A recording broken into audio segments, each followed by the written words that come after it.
The American elite live behind walls of security. They enjoy unseen privilege. This privilege often demands a hidden price. Our story begins with a small boy. His name was Femi. Femi was only 6 years old. He should have been in school. He should have been playing with toys. Instead, he was working. He was working inside a huge, quiet American mansion. Femi was brought to the U.S. from Lagos, Nigeria. He was brought by a very rich, white couple. The husband was a financier. The wife was a socialite. They offered Femi's mother a way out of poverty. They offered her a dream. But the dream quickly turned into a nightmare. Femi became their servant. He cleaned, he cooked, he worked up to 16 hours a day. The couple called him their helper. They called it cultural exchange. But this was a lie. This was forced child labor. The abuse was constant. It was quiet. It happened over many months. One day, Femi collapsed. He died. He died inside that mansion. The cause of death was ruled natural. The couple tried to hide everything. They tried to make the boy disappear. They paid a lot of money to make the truth vanish. But the truth behind this will shock you. It reveals a broken system. It shows how wealth is used to cover up a crime. Femi's mother, Aisha, was broken. But she was not silent. She decided to fight. She fought the American elite. She knew the simple truth. He died working. Let me show you exactly how this happened. We will see how one mother took on a global system of power and wealth. This story matters to you. It shows that child exploitation is not just an issue in faraway countries. It happens right here. It happens in the US, the UK, and Europe. This is a global warning. Aisha and Femi lived in crushing poverty in Nigeria. Aisha cleaned hotel rooms. She earned almost nothing. Femi was her only son. The wealthy couple, Richard and Sarah, met Aisha on a trip. They seemed like saviors. They promised a big salary for Aisha. They said Femi could come too. They promised Femi would go to an excellent U.S. school. This was the first lie. Femi never saw a classroom. He was taken to their luxury estate in Connecticut. Richard and Sarah lived a life of extreme luxury. They had multiple cars. They had expensive art. They needed someone to maintain their lifestyle cheaply. Aisha was put to work immediately. She was a housekeeper. Femi was also put to work. He was only 6. He did simple tasks first. He sorted laundry. He fetched drinks. But the tasks grew harder. He cleaned the huge swimming pool. He polished the silver. This was the first shock. His workday began at 6:30 a.m. It often did not end until 10 p.m. He was given only a small bowl of rice a day. The work was non-stop. If Femi was slow, Sarah would hit him. She would hit him with a wooden spoon. Richard would lock him in the basement. This was the second layer of abuse. The beatings were frequent. Aisha tried to stop them. She begged Sarah. Sarah threatened her. She said, "If you complain, I will send you and Femi back. You will be blacklisted. You will never work again." This was the first trap. Aisha was trapped by fear for her son. I'll explain why the visa system was a trap in a moment. The couple kept Aisha and Femi isolated. They controlled the phones. They controlled the internet. They told their staff Femi was their distant adopted relative. This was their cover story. This lie was effective. Past bias told the outside world that this wealthy couple must be good people. Now here's where things get really interesting. The most accessible wow is the scale of neglect. Femi was starving. He was exhausted. He was not just overworked. He was systemically abused. Femi's weight dropped dramatically. At 6 years old, he weighed less than a normal 4-year-old. He often fell asleep while standing. He would wake up to a shout or a hit. The constant stress destroyed his health. Richard and Sarah had 3 large, expensive dogs. They fed the dogs high-quality, organic food.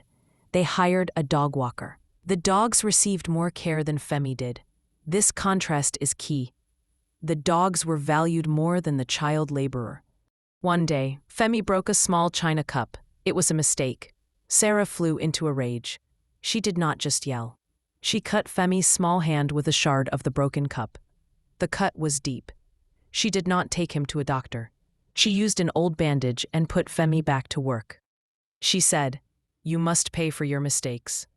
The small cut became infected. Femi developed a high fever. He was shaking. Aisha begged for medical help. Richard refused. He said, "We cannot risk a doctor seeing him. We cannot risk the paperwork." They gave Femi simple aspirin. They forced him to keep working. This was the ultimate abuse of power.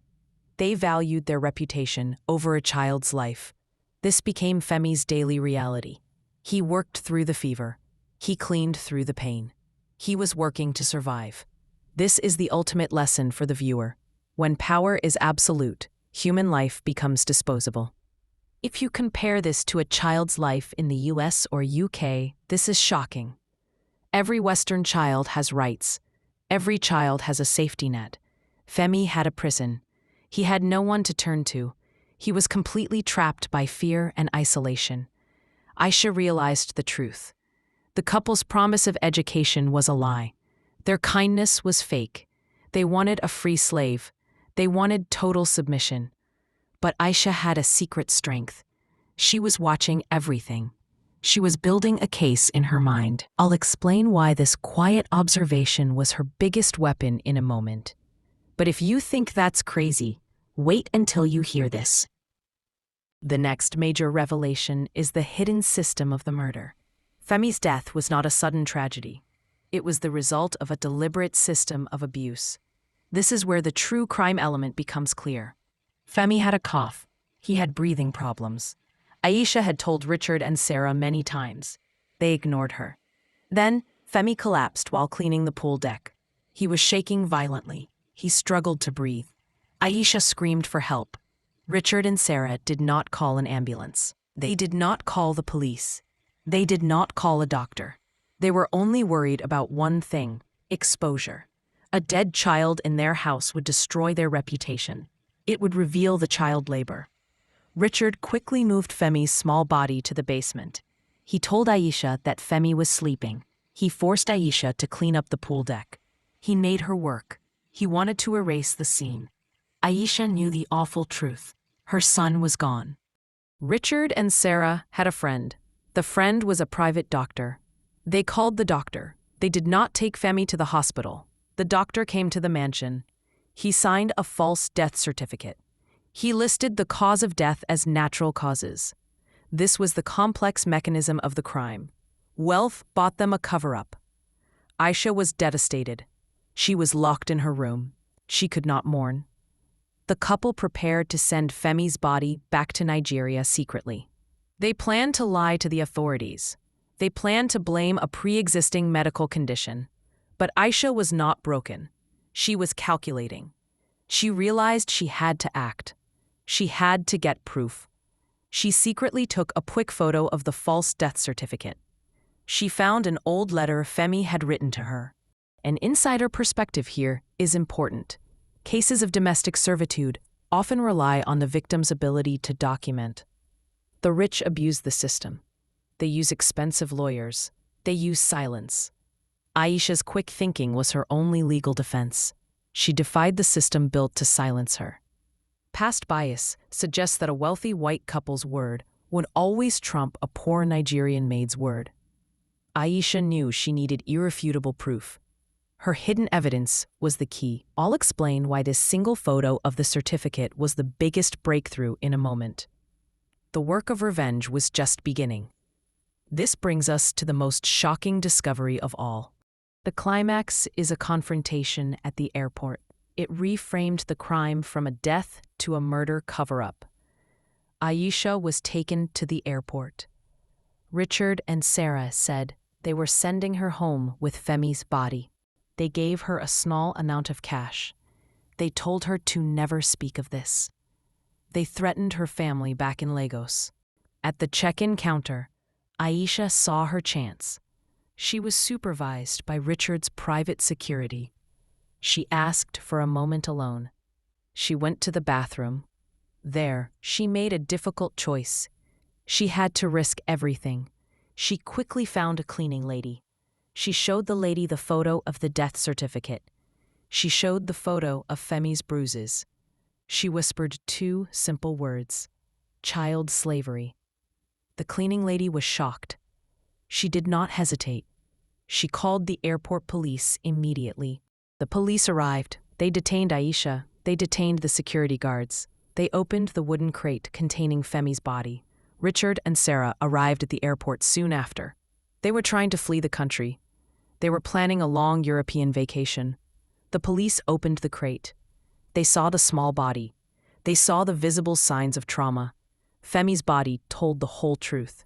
The medical examiner confirmed the abuse.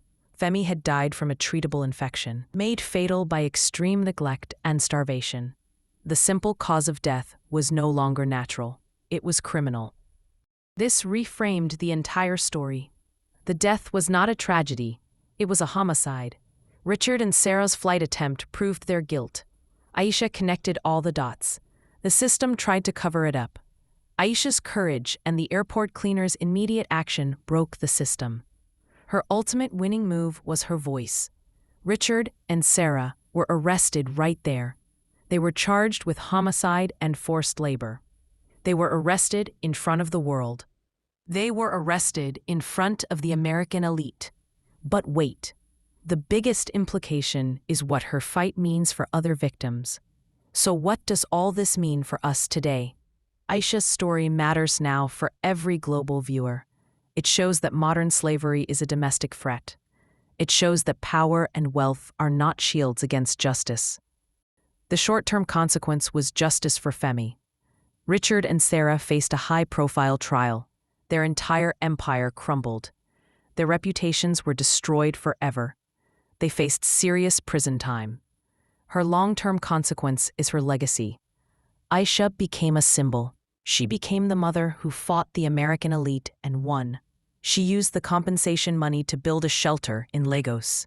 It was a shelter for the children of domestic workers. This shelter was Femi's true legacy. For the target viewer in the US and UK, this is a lesson in unseen crime. We must question the silence. We must look closer at the private homes. We must remember that the law can be used to protect the weak, but only if the weak have the courage to speak. A simple prediction is that Aisha's foundation will grow. Her story will be used to lobby governments. It will change visa laws. It will break the cycle of fear. I'll explain why in a moment that Richard and Sarah's actions were not just about greed. They were about dominance and entitlement. They felt they were above the law. They felt entitled to another person's life. They were entitled to absolute obedience. Aisha's personal takeaway is simple. Your truth is your weapon. Her small, hidden photo was more powerful than Richard's entire legal team. This is an inspiration we can all take. Past bias often suggests that a maid has no power. Aisha fought her battle with a single photo and two simple words: child slavery. She used the only tools she had. She layered her information. Simple abuse, added detail of the false death, then the context of the airport arrest. The tension remains. The problem of child labor is not gone. Other wealthy couples are still looking for cheap help, but they know that the system can fight back. Aisha's victory created a powerful blueprint for survival. Before we wrap up, there's one final thing you need to know. The final unexpected twist is what happened to the Connecticut mansion. Richard and Sarah lost their fortune to legal fees. The state seized their Connecticut mansion. The huge, silent house was sold. The profits were used to fund charities fighting forced labor. The house, once a prison, became a symbol of justice. The system, which once protected them, was used to fund the fight against people like them. We started this story talking about a mother fighting the American elite. We thought it was just one case. The emotional close of the story loop is this: Femi's death was not the end of his story. It was the beginning of a global movement. He died working, but his death gave thousands of children a voice. His mother's unbroken strength became the blueprint for freedom. This story is a powerful reminder. Crisis can be a weapon, loss can be a forge. Aisha took the worst possible situation and created a global legacy. Her life is a living lesson. You can always fight back. You can always tell the truth. You can always demand justice. If this opened your eyes to the shadow world of child labor, you're not alone. So, what did Aisha teach us? First, the biggest crime is often hidden behind the greatest wealth. Second, never mistake silence for weakness. Third, a mother's voice is stronger than any legal system. If you were inspired by Aisha's refusal to quit, hit the subscribe button. We explore powerful true stories like this every week. We look at the hidden mechanics. Finally, I want to hear from you. What is the greatest act of defiance you have ever witnessed against a powerful opponent? Tell us your story in the comments below. Your perspective might be the focus of our next video. Thank you for watching. We'll see you next time.